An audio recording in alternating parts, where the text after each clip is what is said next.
Huwag mong sabihin. Lahat ng tatlo mong kaibigan kumain ng mga spike na maanghang na pansit. Sila lahat ay nagsusuka. Mukhang pagkain nga ang dahilan. Totoo nga, si Clara ang nagnakaw ng delivery. Nena, bruha ka! Masusunog ka dahil dito! Akala mo ba si Carlo magkakagusto sa tulad mo? Panaginip ka lang!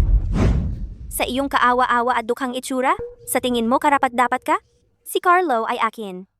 Siya ay akin lang! Si Carlo Lim.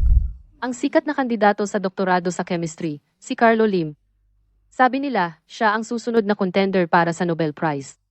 Itinuturing siya ng paaralan na parang kayamanan at maingat na inaalagaan. Kahit ang prinsipal ay magalang at marespeto sa kanya. At alam mo ba? Mayaman ang pamilya niya. At napakagwapo niya. Kilala siya ng buong paaralan bilang hindi mahawakang bulaklak at hindi pa siya nagkakarelasyon. Kaya ang pagka-crush ni Clara sa kanya ay hindi nakakagulat. Pero ang sinabi niya, ano iyon? Si Carlo. May gusto sa akin.